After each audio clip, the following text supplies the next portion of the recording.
Hello and welcome to my channel CBSE simplified. मेरा नाम है Anupam Mishra.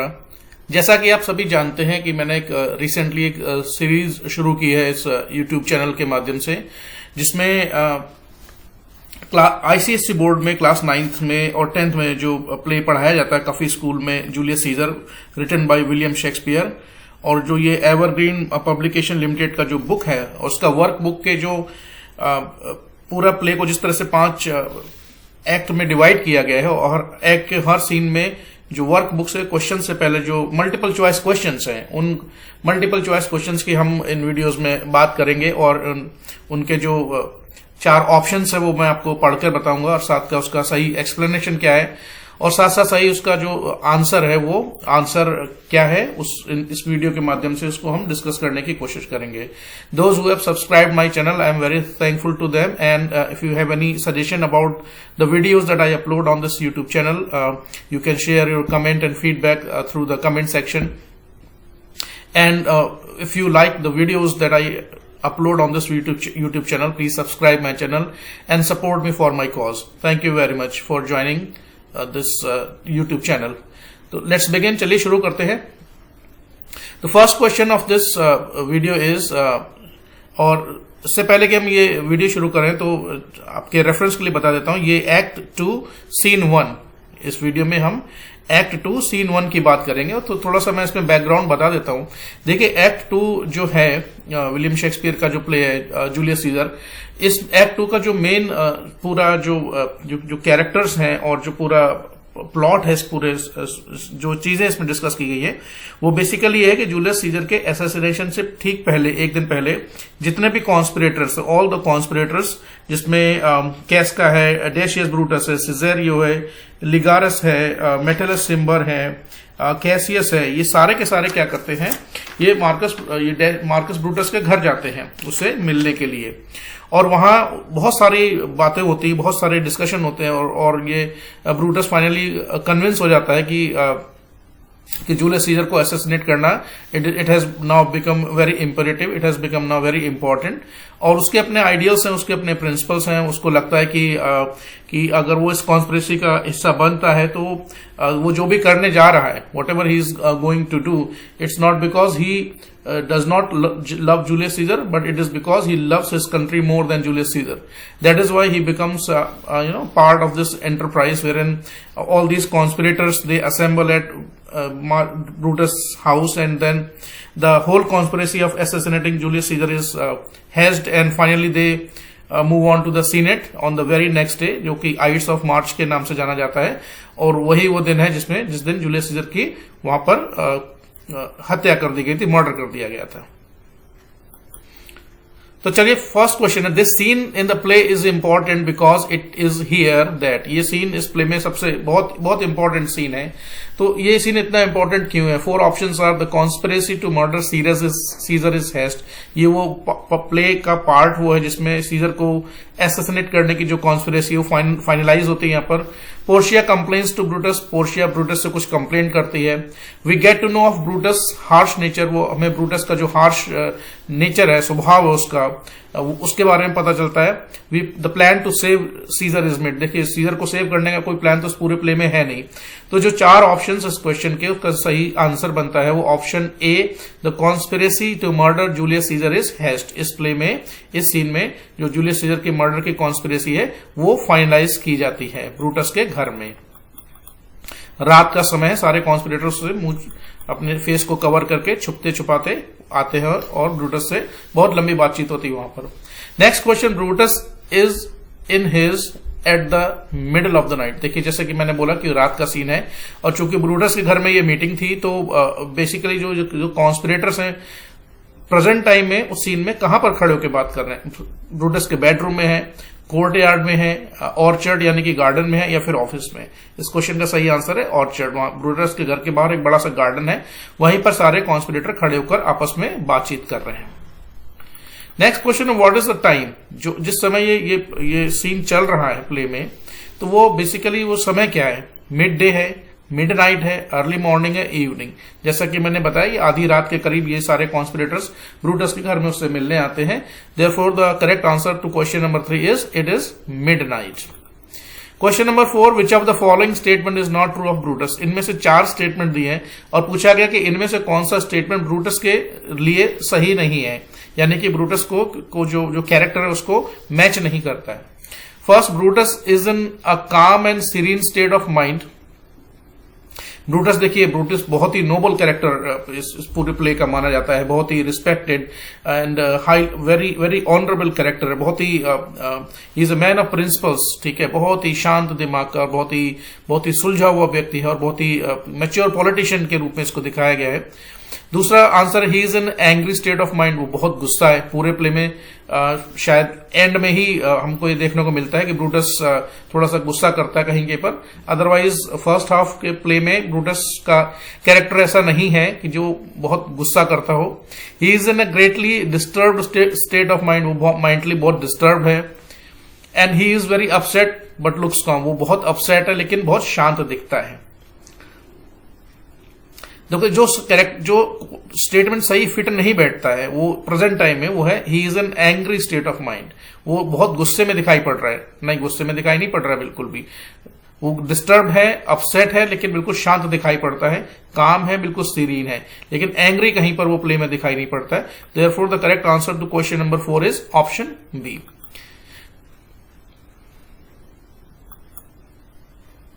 Next question number 5, Lucius in Latin. Latin भाषा में ल्यूसियस का क्या मतलब है? डार्कनेस, लाइट, लूज या फिर लिबर्टी। इसका सही आंसर लाइट। लैटिन भाषा में ल्यूसियस का मतलब होता है लाइट, यानी कि रोशनी, यानी या फिर प्रकाश। नेक्स्ट क्वेश्चन नंबर 6 है, compared to Brutus mental condition Lucius is. देखिए, वहां पर 2 कैरेक्टर इस प्ले की शुरुआत में दिखाएंगे। ल्यूसियस बेसिकली ब्रूटस का सर्वेंट है, पर्सनल अटेंडेंट है। तो जब ये जब सीन शुरू होता है तो वो ब्रूटस लूसियस को बोलता है कि भाई जाओ मेरे रूम में, स्टडी रूम में कैंडल जला कर आओ। और जब वो कैंडल जलाता है कर वापस आता है तो वो दरवाजे पर नॉक होता है, तो बोलता है जाओ कुछ देखो, शायद कोई आया है दरवाजे पर, मिलने आया है, देखिए कौन है वहां पर। तो पूछा गया कि भाई ल्यूसियस जो है उसका at present time mental condition कैसा है, वो कैसा दिखता है? काम बट वरीड, चिंतित है, परेशान है लेकिन शांत दिखाई पड़ता है। Calm and serene with no worries, बिल्कुल टेंशन फ्री कैरेक्टर दिखाया गया, उसको किसी बात की कोई चिंता नहीं है। तो जब ये एक्ट आपने अगर पढ़ा होगा डिटेल में, तो ये जब एक्ट खत्म होता है सीन 1, तो जब सारे कॉन्स्पिरेटर सब चले जाते हैं तो ब्रूटस ल्यूसियस की तरफ देखता है और देखता है वो बड़े आराम से, बिल्कुल शांत तरीके से, बिल्कुल बड़े निश्चिंत होकर सो रहा है वहां पर, चूंकि आधी रात का समय है। Upset and angry option C, और option D sleepy and irritated. इसमें जो सही आंसर है वो है option B.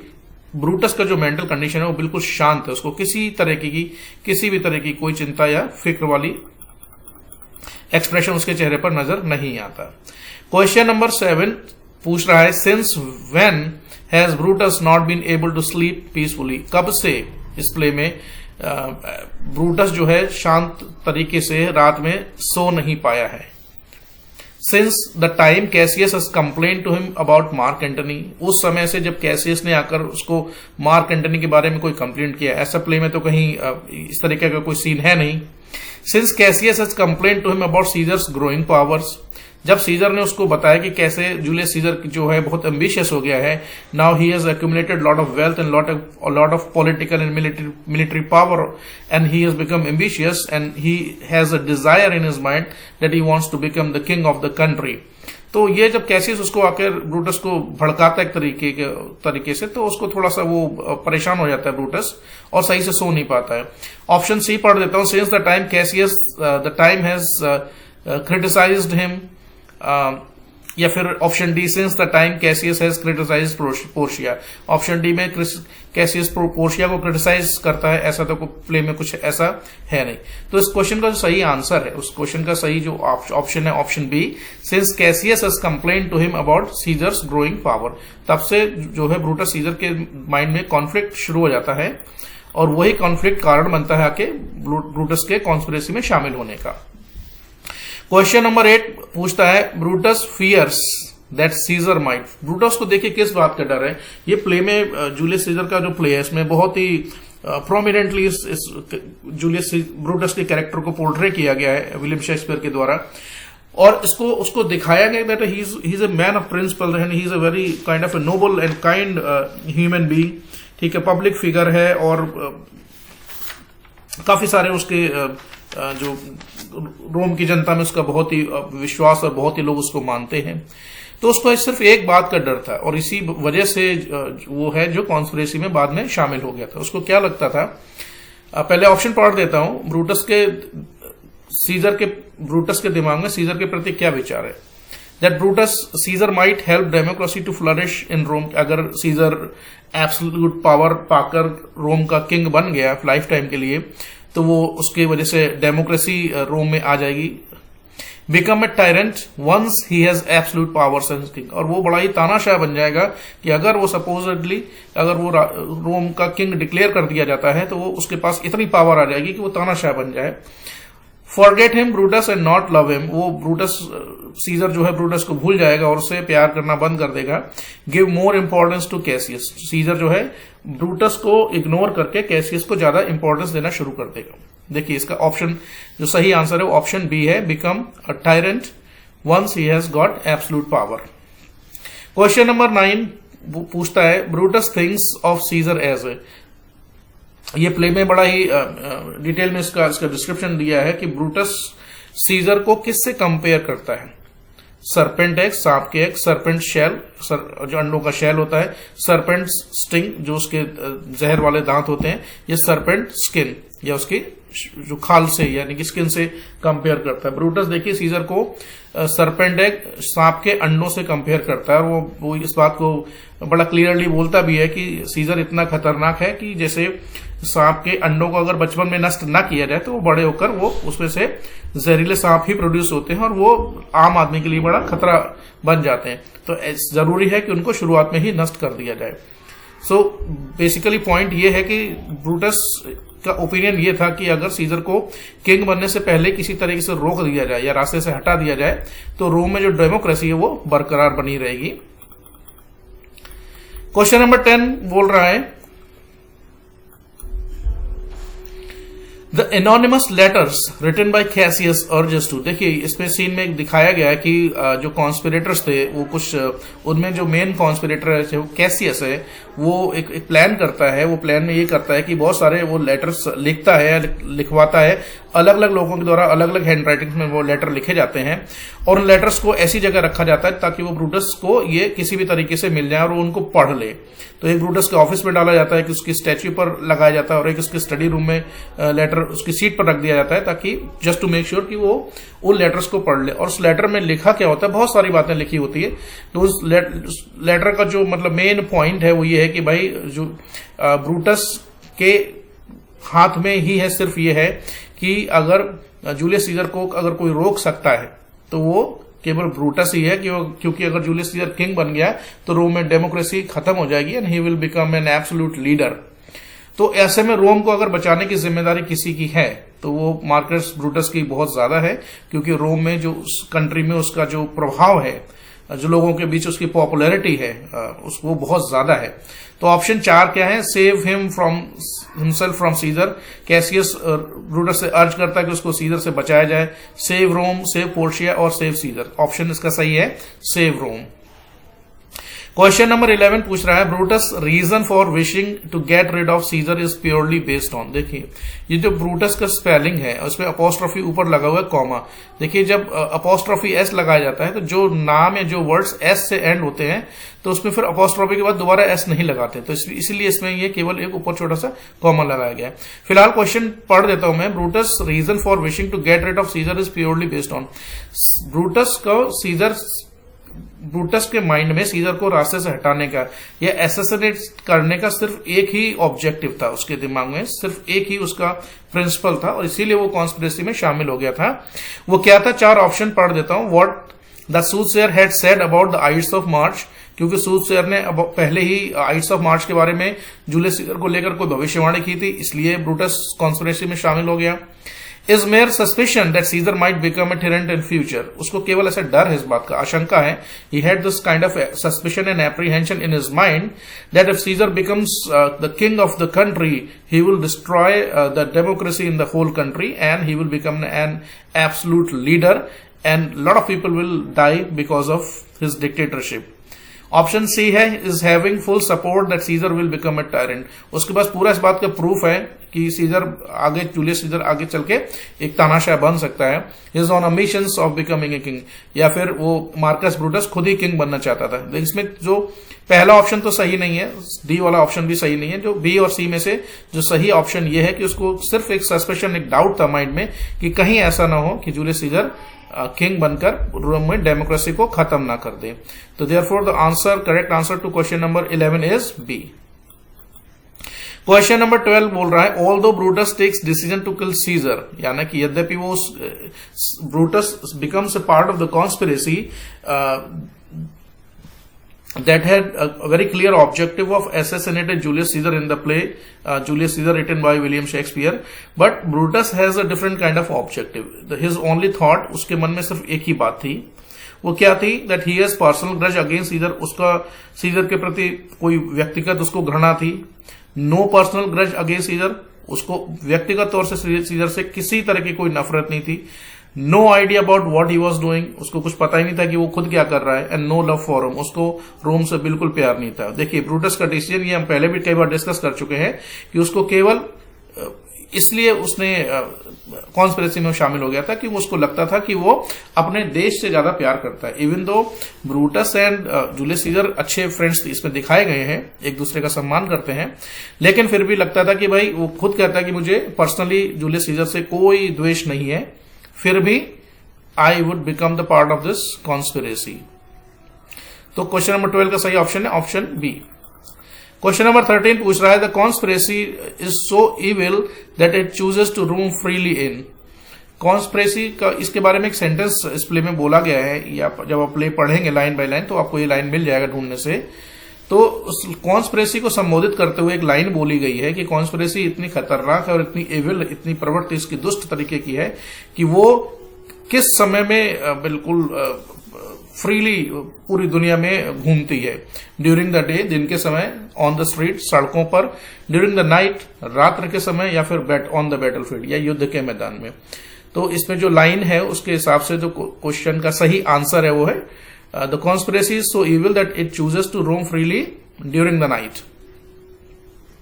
Let's move on. Question number 14. Why does Cassius fear Mark Antony? Cassius का मार्क एंटनी के प्रति क्या विचार है? देखिए, जब ये कॉन्स्पिरेसी इस प्ले में, इस एक्ट 2 सीन 1 में जब ये कॉन्स्पिरेसी थ्योरी का डिस्कशन हो रहा है पूरा, तो वहां पर एक पॉइंट उठाया जाता है कि भाई जो मार्क एंटनी है, who is a very loyal and very devoted friend of Julius Caesar, what would happen if Mark Antony is not assassinated along with Julius Caesar? What if his life is spared? मतलब यह है कहने का कि अगर mark Antony को Julius Caesar के साथ न मारा जाए और उसको जिंदा छोड़ दिया जाए तो उससे नुकसान क्या होगा? ये सब बातें वहां पर हो रही हैं। तो कैसियस को किस बात का डर था? उसको मार्क एंटनी से किस बात का डर था? तो कैसियस बोलता भी ये नहीं कि भाई जूलियस सीजर के असैसिनेशन के साथ मार्क एंटनी को भी हमें समाप्त कर देना चाहिए, खत्म कर देना चाहिए। तो 4 ऑप्शन जो है, because of his deep love for sports and play, mark Antony बहुत ही स्पोर्टिव और बहुत ही प्लेफुल कैरेक्टर इसमें दिखाया गया है, बहुत ही एनर्जेटिक कैरेक्टर है, इसलिए उसको डर लगता है कैसियस को। As he has a deep dislike for Julius Caesar, Mark Antony Julius Caesar को बहुत नफरत करता है, क्या ऐसा है? Due to his deep devotion and loyalty to Julius Caesar, उसको पता है कैसियस को कि मार्क एंटनी जूलियस सीजर का बहुत ही लॉयल और बहुत ही डिवोटेड फ्रेंड है। तो कहीं ऐसा ना हो कि मार्क एंटनी को अगर छोड़ दिया गया तो आगे चल के वो हमारे लिए खतरा ना बन जाए। कैसियस को सिर्फ इसी बात का डर था। Because of his deep knowledge of Julius Caesar character, क्योंकि मार्क एंटनी को जूलियस सीजर के कैरेक्टर के बारे में बहुत गहरा ज्ञान था। तो इन 4 ऑप्शन में जो सही आंसर है क्वेश्चन नंबर 14 का वो है option C, due to his deep devotion and loyalty to Julius Caesar. Question number 15 पूछ रहा है why does Brutus make 3 vital errors of judgment?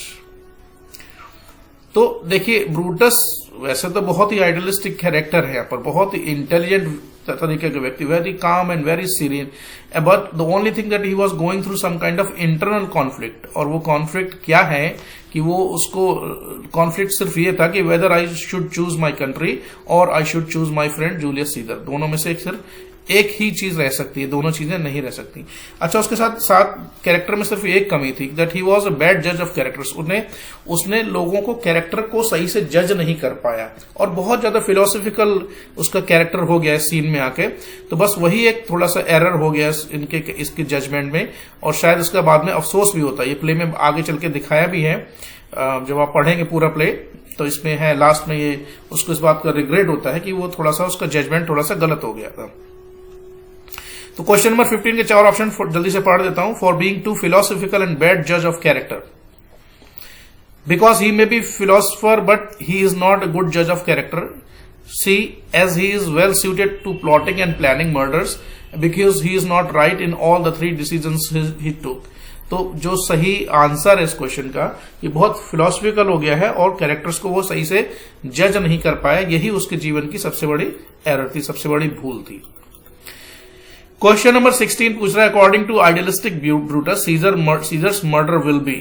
अब देखिए, ब्रूटस का कैरेक्टर जैसे मैंने बोला कि बहुत ही फिलोसफिकल है, बहुत ही आइडियलिस्टिक कैरेक्टर है। वो अपने आप इस कृत्य को जो वो करने जा रहा है उसको खुद ही जस्टिफाई करता है, और वही कहता भी इस प्ले में इसको बताया भी गया है, लाइन में डिस्क्रिप्शन दिया गया है। वो कह रहा है, देखो जूलियस सीजर का मर्डर को हम मर्डर नहीं, वो मर्डर को मर्डर नहीं कह रहा है, वो कह रहा है it is just a kind of A purifying act.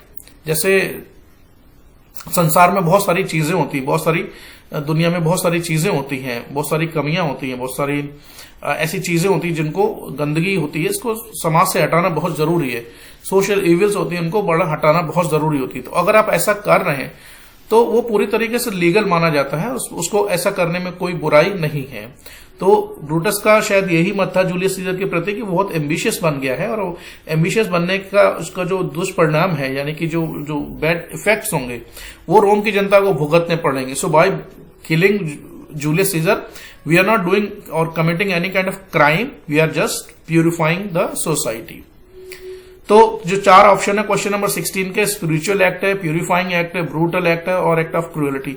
ये क्रूएलिटी बड़ा निर्दयी काम है, ये बहुत ही ब्रूटल खतरनाक जैसे कसाईयों वाला काम है। प्यूरिफाइंग एक्ट है, समाज को हम से गंदगी साफ कर रहे हैं, या फिर ये बड़ा ही स्पिरिचुअल धार्मिक तरीके का कार्य है। तो इसका जो सही ऑप्शन है वो ऑप्शन बी, प्यूरिफाइंग एक्ट। अब चूंकि इसमें जो 4 ऑप्शन दिए हैं, ये हर ए बी सी डी, इसमें कोई से 2 ऑप्शन ठीक है, तो इस हिसाब से इस क्वेश्चन का सही आंसर 1 और 2 होना चाहिए। स्पिरिचुअल एक्ट भी है, साथ साथ प्यूरिफाइंग एक्ट है। तो इस क्वेश्चन 16 का सही आंसर है आंसर ए और फर्स्ट और सेकंड दोनों ही आंसर इस क्वेश्चन के लिए ठीक है।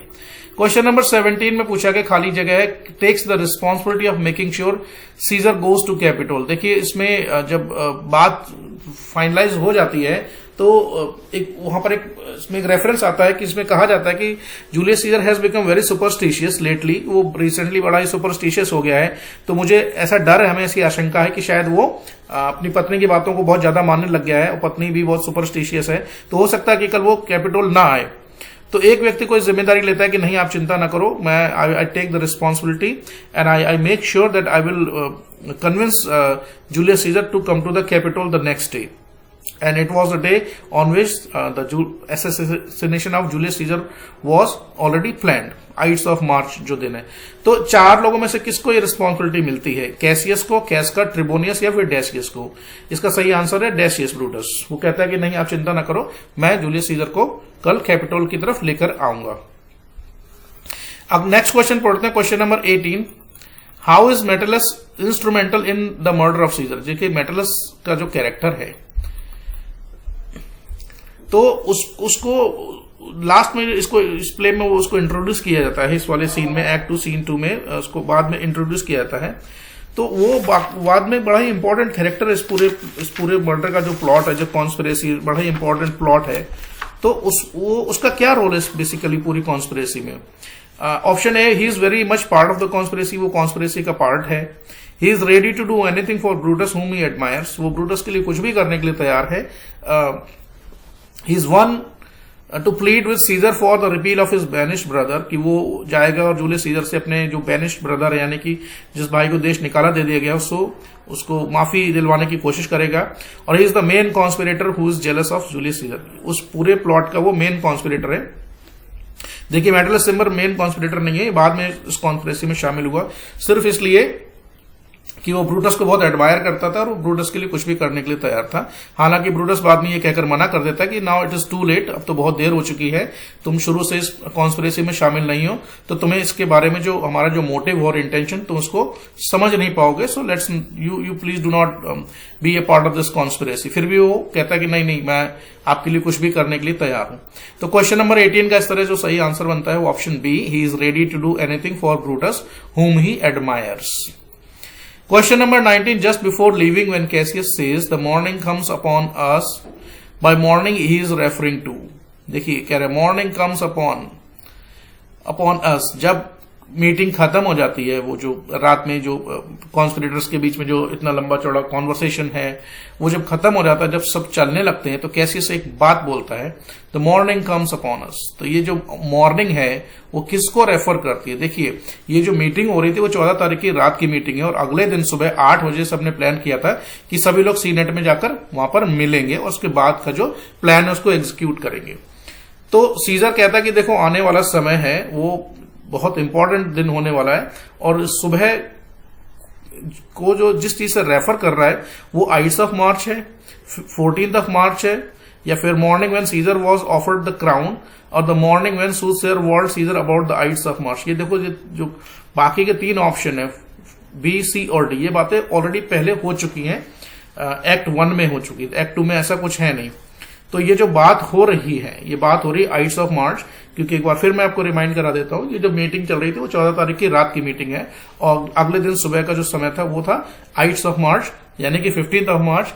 And 15th of March is considered to be an important day in the history of Rome because it is the day when Julius Caesar was assassinated. So therefore the correct answer to this question is option A. Question number 20, what special human qualities does Brutus reveal when he lets Lucius enjoy the honey heavy dew of slumber? जब ये meeting खत्म हो जाती है और जब सारे conspirators चले जाते हैं, सीन में लास्ट में दिखाया गया एक्ट 2 सीन 1 में, वो देखता है कि उसका जो सर्वेंट है ल्यूसियस बड़े आराम से सो रहा है। तो उसको एड्रेस करते, उसको डिस्टर्ब भी नहीं करता, एड्रेस करते बोलता है कि अरे तुम देखो कितने आराम से सो रहे हो, तुम्हें तो पता भी नहीं है कि बहुत कुछ तुम्हारे पीछे बड़े आराम से हो रहा है, लेकिन तुम यहाँ पर बड़े हुई निश्चिंत होकर सो रहे हो, और उसको वो जगाता भी नहीं है। तो जब ये ऐसा बोलता है तो किस तरीके के कैरेक्टर, किस तरह की क्वालिटी ब्रूटस की हमें दिखाई पड़ती है इन बातों में? तो ऑप्शन है हिज अफेक्शन फॉर ल्यूसियस, वो ल्यूसियस से बड़ा ही प्रेम करता है। His disgust for Lucius sleeping so soundly, उसको बड़ा गुस्सा आता है कि इसलिए देखो ल्यूसियस कैसे बड़े आराम से सो रहा है, हम सब तो इतना परेशान है, रात को जगे हुए हैं। His irritation to see Lucius fast sleep, वो देखता है कि वो ल्यूसियस बहुत गहरी नींद में सोया हुआ है, उसको बड़ा इरिटेशन होता है। हिज टॉलरेंस, कि वो उसको बर्दाश्त करने की क्षमता, उसको टॉलरेट कर सकता है। तो इसमें जो सही जो क्वालिटी ब्रूटस की हमें इस एक्ट 2 सीन 1 में नजर आती है, that he was very affectionate for his servant Lucius. ल्यूसियस से बड़ा ही स्नेह करता था, बड़ा ही प्रेम करता था। अगला क्वेश्चन जो है वो Portia enters the orchard. Portia जब बाद में सब लोग चले जाते हैं तो पोर्शिया फिर एक उठकर आती है, देखती है हस्बैंड को काफी देर हो गई है, वो बिस्तर पर सोया हुआ नहीं है। शी बिकम्स वेरी पजल्ड, थोड़ा सा इरिटेटेड तो नहीं है, खैर थोड़ा सा कंसर्न है। तो वो उठकर आकर देखती है और देखती है कि उसका हस्बैंड अभी भी रात में जगा हुआ है। तो क्वेश्चन में आंसर पूछा गया कि भाई ये टाइम कौन सा हो रहा था, किस समय की बात है? At 1 o'clock in the morning when it is dark, it is 2 o'clock in the morning, it is 3 o'clock और it is 6 o'clock। तो सही टाइम है और रात के 1 बजे का समय था। It is 1 o'clock in the morning when it is dark, अंधेरी रात का समय, लगभग 12 बजे के बाद जब वो मीटिंग खत्म हो गई थी, लगभग 1 बजे का समय था जब पोर्शिया उठकर आती है और देखती ब्रूटस अभी भी जगा हुआ है। Question number 22, Brutus shows his deep concern about Portia rising so early because, देखिए पोर्शिया और ब्रूटस के जो दोनों कैरेक्टर्स हैं, दोनों हस्बैंड वाइफ हैं। Brutus is very concern and he is a very loving and very very caring husband. तब ये कैरेक्टर उसका सामने आता भी है इस पार्ट में। तो ब्रूटस जब पोर्शिया उठकर चली जाती है तो थोड़ा सा वो गुस्सा हो जाता है कि भाई इतनी सुबह इतनी ठंड पड़ रही है, इतना सर्दी वाला मौसम है और क्या कहते हैं ठंडी हवा भी चल रही है, तो तुम बिना कुछ ऊपर से पहने हुए तुम रात को उठ के क्यों आ गई इतनी ठंड में? तुम जाओ, तुम्हारी तबीयत खराब ऑलरेडी है और तुम यहाँ थोड़ा हल्की सी सर्दी भी पड़ रही है और तुम ठंड में रहोगी तो तुम्हें और सर्दी लग जाएगी। तो वो बेसिकली दिखाया गया कैरेक्टर बहुत ही लविंग और बहुत ही केयरिंग हस्बैंड है अपनी वाइफ के प्रति, बहुत ही डिवोटेड हस्बैंड है। तो जो 4 ऑप्शन है, he is afraid that she has got to know about the conspiracy. Brutus को इस बात का कहीं डर था कि इसको कॉन्स्पिरेसी के बारे में पता न चल जाए, इसलिए वो मना करता है कि भाई तुम जाओ अपने कमरे में सो जाके। ही feels that the damp and cold morning is not good for her bad health. उसको लगता है कि देखो सुबह का सर्दी का समय है, आधी रात हो चुकी है और पोर्शिया की तबीयत ऑलरेडी खराब है, तो इसकी तबीयत और ना खराब हो जाए, इसलिए थोड़ा सा वो कंसर्न है। She has been advise to sleep longer. उसको पोर्शिया को बोला गया कि तुम ज्यादा देर तक सोया करो। He does not wish to be disturb. वो नहीं चाहता कि कोई इसको डिस्टर्ब करे, ऐसा कुछ भी नहीं है। ऑप्शन जो सही इसका है वो है क्वेश्चन नंबर 22 का option B. He feels that the damp and cold morning is not good for the health of Portia. Question number 23, Brutus tells Portia that she is as precious to him as the drop of blood that visits his sad heart. His heart is sad because, कारण नहीं, जब Portia और Brutus के बीच में ये काफी लंबा conversation है इस प्ले में, इस सीन में, तो पोर्शिया को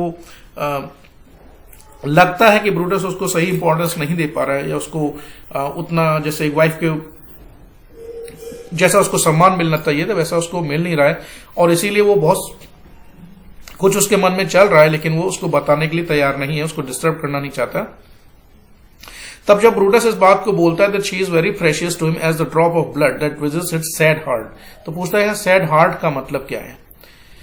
सैड हार्ट का मतलब ये ऑप्शन है वो ही can not share the plan of killing Julius scissor with her. देखिए उसका सैड हार्ट उसलिए बोला गया है कि उसके मन में जो चल रहा है वो अपनी वाइफ को बताने की स्थिति में नहीं है, वो उसको बताना नहीं चाहता है। B for the good of Rome he is going to kill his dear friend Caesar. He can not take her with him when he goes with others to kill Julius Caesar. क्या उसको इस बात का दुख है कि जब वो जूलियस सीजर को मारने जाएगा तो पोर्शिया उसके साथ नहीं जाएगी। He is tired of her interfering ways. वो बार बार उसको पूछती रहती है, सवाल करती रहती है, इस बात से वो थोड़ा सा दुखी और नाराज है। तो इसका जो सही आंसर है क्वेश्चन नंबर 23 का वो है option A, that he can not share the planning of killing Julius scissor with Portia. वो पोर्शिया को ये बात बताना नहीं चाहता। उसके पीछे इसको लॉजिक ये था कि उसको लगता था कि जो विमेन है, जो लेडीज औरतें हैं, वो उनको कोई सीक्रेट बताना ठीक नहीं रहता क्योंकि वो सीक्रेट को अपने पास ज्यादा समय तक रख नहीं सकती हैं। ऐसा एक प्रसंग महाभारत में भी आता है जब कर्ण की मृत्यु के बाद जो पांडवों की माता होती है कुंती, वो कर्ण के शव पर जाकर वहां रो रही होती, विलाप कर रही होती है। तब युधिष्ठिर जाकर उनको देखकर बड़ा चौंक जाते हैं, पूछते कि भाई आप दुश्मन हैं तो हमारे, तुम ये इनके मरने के बाद इनके शव पर आप क्यों विलाप कर रही हैं। तब वो उनको सच्चाई बताते हैं कि भाई ये दुश्मन नहीं है तुम्हारे, ये तुम्हारे बड़े भाई हैं, और वो पूरी कहानी बताती हैं। और इस बात से युधिष्ठिर बड़ा गंभीर हो जाते हैं और बहुत गुस्सा करते हैं कुंती पर, और उसके बाद श्राप देते हैं। कहते हैं कि मैं समस्त नारी जाति को श्राप देता हूं कि आज के बाद कोई भी भेद वो अपने पेट में छुपा कर नहीं रख पाएगी। तो शायद उसी का प्रभाव है, ये ऐसा माना जाता है। हालांकि आपका ओपिनियन इस चीज से थोड़ा सा अलग हो सकता है। अगला क्वेश्चन पढ़ते हैं, क्वेश्चन नंबर 24। क्वेश्चन नंबर 24 बोल रहा है, why does Portia consider herself to be a cut above other women. Portia को क्या लगता है कि वो आम औरतों की जैसी नहीं है, वो बाकी औरतों से बहुत अलग है, बहुत डिफरेंट है। Option, she feels she is better looking and richer than other women. उसको लगता है पोर्शिया कि वो ज्यादा सुंदर है, ज्यादा अमीर है बाकी लोगों से। She is Lord Brutus wife, वो ब्रूटस की वाइफ है। शी इज कैटोस डॉटर, वो कैटो की बेटी है। और she is not only Brutus wife but also Cato's daughter. देखिए दोनों बातें सही है। ऑप्शन डी में ब्रूटस की वाइफ तो वो है ही, इसलिए ऑनरेबल है, और वो कैटो की वाइफ है। मार्कस कैटो जो इसके पोर्शिया के फादर थे, और हालांकि उनका कैरेक्टर्स पूरे प्ले में कहीं पोर्ट्रे नहीं किया गया है, केवल उनका नाम का रेफरेंस आया है इसमें। Question number 25, by giving herself self inflicted wound on her thigh Portia wants to prove to her beloved husband that. देखिए पोर्शिया जब इस ब्रूटस को कन्विंस करना चाहती है कि that I am your beloved wife and I am trustworthy person and you I am very loyal to you, तो मुझे लगता है कि तुम्हें अपना मुझे सीक्रेट बताने में कोई दिक्कत नहीं होनी चाहिए। तो कैसे विश्वास दिलाती है कि मैं बहुत ही ट्रस्ट वर्दी हूं और मैं किसी भी बड़े से बड़ी चीज को बड़े आराम से हैंडल कर सकती हूं। तो हुआ क्या था बेसिकली, उसमें एक इसमें एपिसोड आया छोटा सा कि वो ब्रूटस की सिर्फ लॉयल्टी प्रूव करने के लिए जानबूझकर अपने जांग में किसी नुकीली चीज से घाव बना लेती है, और ब्रूटस कन्विंस हो जाता है कि नहीं, ये भाई मेरी जो वाइफ है बहुत हर चीज को she can bear any kind of pain, तो इसलिए वो हर तरीके के सीक्रेट को अपने पास छुपा कर रख सकती है। 4 option I will read them quickly. She is capable of drawing his attention to herself, she is feeling lonely and sad without him, वो बड़ा अकेले महसूस कर रही है। If she can endure pain, she is also capable of keeping his secret, वो दिखाना चाहती थी कि अगर वो दर्द को, इतने भयंकर दर्द को बर्दाश्त कर सकती है तो वो किसी भी जो सीक्रेट है उसको अपने पास छुपाकर रख सकती है। तो इसका जो सही ऑप्शन है, क्वेश्चन नंबर 25 का जो सही ऑप्शन है वो ऑप्शन सी। क्वेश्चन नंबर 26 इसी तरीके का क्वेश्चन है। इसमें 4 स्टेटमेंट दिए हैं, 4 बातें बताएंगे, इनको सही ऑर्डर में लिखना है। ये क्वेश्चन मैं आपके लिए छोड़ देता हूं, इसको आप खुद ही सॉल्व कीजिए। लास्ट क्वेश्चन मैं आपके लिए पढ़ देता हूं क्विकली। वीडियो अगर आपको अच्छा लगा तो चैनल को सब्सक्राइब करें, वीडियो को लाइक और स्टूडेंट्स के साथ शेयर जरूर करें। उम्मीद है कि जो आईसीएसई बोर्ड के स्टूडेंट्स हैं, जहां जहां जिन जिन स्कूल्स में ये जूलियस सीजर का बुक पढ़ाया जाता है, उसके वर्क बुक के जो वर्ड जो ये मल्टीपल चॉइस क्वेश्चंस मैंने इन वीडियोस के माध्यम से कवर करने की कोशिश की है। चूंकि हाँ, इनके सारे क्वेश्चंस इंटरनेट पर अवेलेबल नहीं है, मैंने काफी सर्च किया है इनको, तो इसीलिए सिर्फ आप लोगों की हेल्प के लिए मैंने ये इस तरह का वीडियो लेकर आया हूं। Last question of this video is Ligarius is ready to blindly follow Brutus is. देखिए लिगारियस का जो यहाँ पर एक कैरेक्टर है वो कह रहा है कि मैं ब्रूटस को फॉलो करने के लिए तैयार है, कि वो चाहे कुछ भी करना चाहता हो या कुछ भी कर रहा हो, पूरी तरह उसको विश्वास करता है, बहुत फेथ है उसके, इसलिए वो उसको फॉलो करता है हमेशा, जो लिगारिस का कैरेक्टर। तो 4 ऑप्शन है। Of his deep faith in honourable Brutus as his leader, Ligarius मानता है कि ब्रूटस एक बहुत ही ऑनरेबल कैरेक्टर है इस पूरे प्ले में, और उसको चूंकि बहुत विश्वास है इसलिए वो उसको फॉलो करता है। Brutus is his only friend, Brutus Ligarius का एकमात्र दोस्त है। Of his deep distrust in others, वो दूसरों को में भरोसा नहीं करता है। और of his fear of Caesar, या वो सीजर से डरता है। क्वेश्चन का सही आंसर है option A. Ligarius is ready to blindly follow Brutus because of his deep faith in the honourable Brutus as his leader. तो ये था एक video act 2 scene 1 multiple choice question, Evergreen publication का workbook है, William Shakespeare, multiple choice question scene 2 act 2 scene 1। Channel से जुड़ने के लिए बहुत बहुत धन्यवाद। आप लोगों का दिन शुभ रहे।